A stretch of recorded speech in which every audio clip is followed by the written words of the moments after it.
Oi, meus queridos, tudo bem com vocês? Muito feliz de estar aqui mais um dia de estudo bíblico, de análise da palavra do Senhor.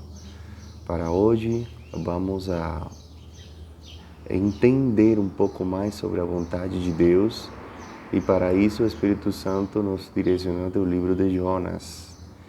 Então, antes de começar, e para aqueles que não me conhecem, estão pela primeira vez aqui no canal Pregando o Evangelho de Cristo, meu nome é Joan, sou formado em Teologia pelo Instituto Mundo Bíblico e eu peço que dê like e compartilhe este vídeo em todas as redes sociais, se inscreva aqui no canal, claro, ative o sininho para que os próximos vídeos cheguem a você primeiramente e te convido a formar parte também da minha comunidade no Facebook, a Palavra de Deus Salva.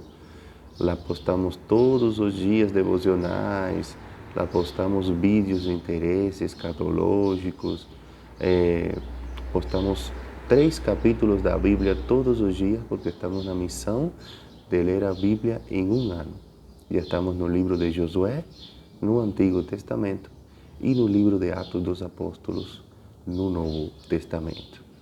Lá tenho meu canal Pregando o Evangelho de Cristo de Facebook, dá like e forma parte também dessa comunidade. E já se transformará em um canal de bênção do Senhor se você compartilha todas estas informações, todos estes vídeos, porque o Senhor Jesus falou, vamos a pregar esse Evangelho até os confins da terra. E é o que nós hoje estamos fazendo aqui nas redes sociais. Então, meus queridos, vamos começar? Muitas vezes dizemos, seja feita a vontade de Deus, mas não entendemos o que é a vontade do Senhor para as nossas vidas.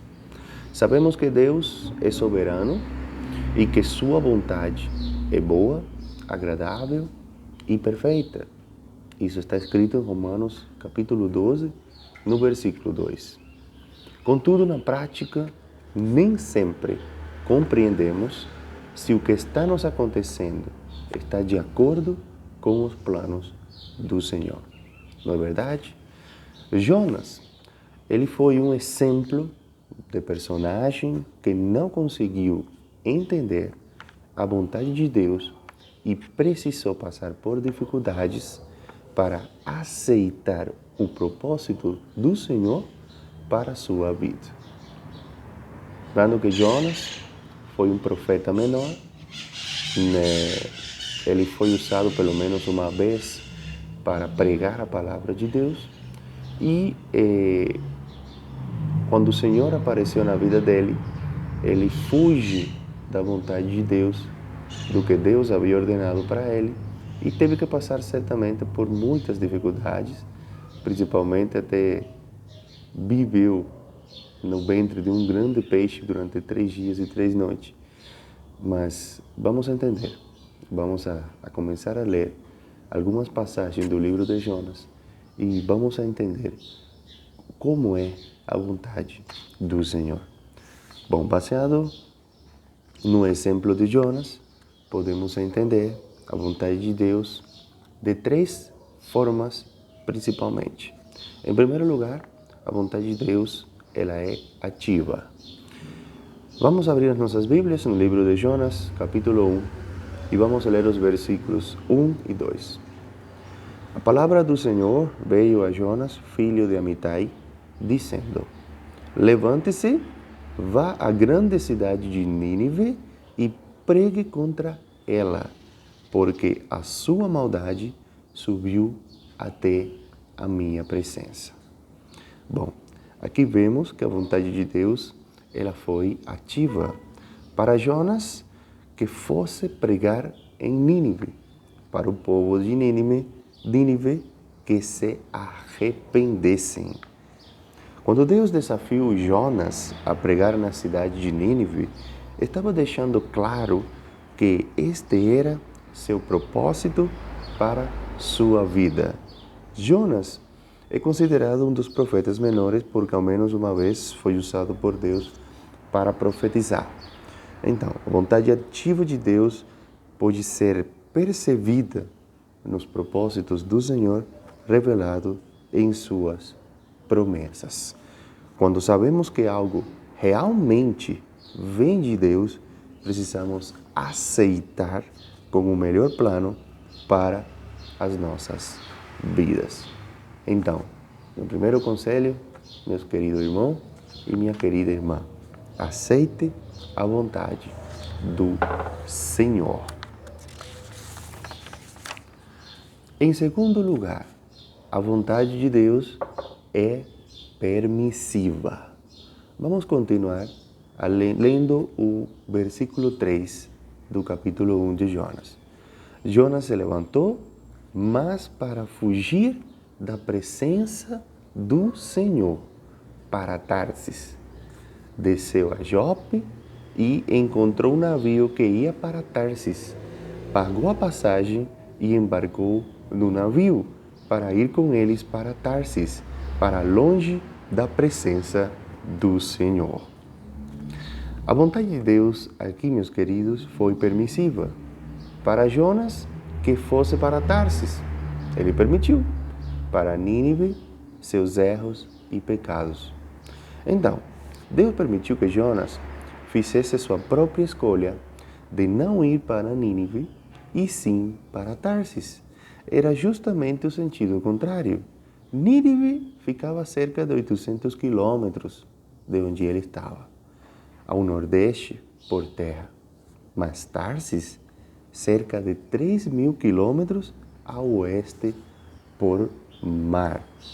A vontade permissiva de Deus, meus queridos, acontece porque o Senhor nos deu o livre arbítrio para tomar nossas decisões. Ao fazer nossas próprias escolhas, estamos sujeitos às consequências das mesmas. Mas, se buscarmos o Senhor, mesmo nos dando esta liberdade, somos abençoados em nossas decisões. Então, meu segundo conselho, meus amores, é não lute contra a vontade de Deus. Em terceiro lugar, a vontade de Deus é corretiva. No versículo 4 está escrito: mas o Senhor lançou sobre o mar um forte vento e levantou-se uma tempestade tão violenta que parecia que o navio estava a ponto de se despedaçar. Então, a vontade de Deus, meus queridos, foi aqui corretiva. Para Jonas, a tempestade e o peixe mais para frente. Para Nínive, a conversão do povo. Depois que Jonas não aceitou o propósito de Deus para a sua vida, chamando-o para pregar em Nínive e fugindo para Tarsis, Deus mandou que houvesse uma tempestade muito forte. Depois, o Senhor ordenou que um grande peixe engolisse Jonas. E Jonas esteve 3 dias e 3 noites no ventre do peixe. Isso pode ler lá no versículo 17 do capítulo 1. Mas Jonas orou, pedindo perdão a Deus. E o Senhor falou ao peixe e este vomitou Jonas na terra. Capítulo 2, versículo 10 do livro de Jonas. Nisso tudo percebemos a ação corretiva de Deus na vida de Jonas. Então, meus queridos, Jonas, ele se arrependeu, pediu ao Senhor, o grande peixe vomitou ele na beira do mar e ele foi para Nínive. Nínive era uma cidade muito ímpia na época e o Senhor havia decidido destruí-la porque os pecados que se cometiam lá eram terríveis. Jonas chegou a Nínive e era uma cidade tão grande que precisava 3 dias para ser percorrida. Mas ele pregou a palavra do Senhor em 1 dia e 24 horas. O povo escutou a palavra de Deus da boca de Jonas, teve fé, até o rei chegou a notícia dessa pregação e o rei ordenou que todo mundo começasse a jejuar, que todo mundo se vestisse com tecidos de saco e até os animais jejuaram. O clamor do povo de arrependimento, de perdão, chegou até Deus e o Senhor decidiu não destruir a cidade, usando a Jonas como canal de bênçãos para ela. Então, meus queridos, a vontade de Deus se torna corretiva para nossas vidas quando não obedecemos ao Senhor. Então, Deus permite que colhamos as consequências de nossos erros. Ou intervém a tempo para que possamos nos arrepender, como Jonas, no ventre do peixe e o povo de Nínive que se converteu. Quando Deus atua com sua vontade corretiva, demonstra seu grande amor por nós ao conceder mais uma chance para cumprir o propósito divino. Então, meu terceiro conselho, meu querido irmão e minha querida irmã, aceita a correção de Deus para sua vida. Então, meus amores, às vezes, como Jonas, não entendemos a vontade de Deus para nós. O povo de Nínive aceitou a vontade do Senhor para a sua vida e por isso foram salvos. O melhor que podemos fazer é nos conformar com o que Deus nos dá e não lutar contra o Senhor, pois se tentarmos a Deus, certamente nos corrigirá. Então, meus queridos, a vontade de Deus é sempre o melhor para nossas vidas. Vamos orar?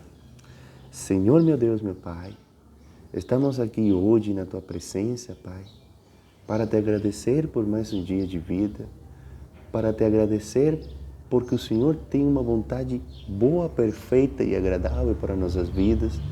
Pai, nos perdoa quando a gente tenta fugir dela, nos perdoa quando a gente tenta ir para Tarsis, quando na verdade a vontade sua está em Nínive. Mas o Senhor é bom, o tempo todo nos corrige e nos dá uma segunda chance para poder ser prósperos na Tua vontade. Pai, abençoa a vida desse irmão, dessa irmã que nos está assistindo hoje e que a Tua vontade inunde a vida deles para que sejam prósperos e longevos em todos os seus dias. Em nome de Jesus, eu oro e te agradeço. Amém. Glória a Deus. Então, meus queridos, muito feliz mesmo de poder transmitir esta palavra, de ter esta oportunidade. O Senhor Jesus está voltando, sempre falo disso. Vamos a pregar este Evangelho até os confins da terra, para aqueles que estão em trevas recebam esta bênção, porque a fé vem pelo ouvir a palavra do Senhor. Lembra que passará esta terra, passará céus, se destruirá todos os corpos celestes, mas a palavra de Deus, ela vai perdurar pelos séculos dos séculos. Então, até o próximo estudo bíblico e que a paz do Senhor Jesus seja com vocês e a sua família.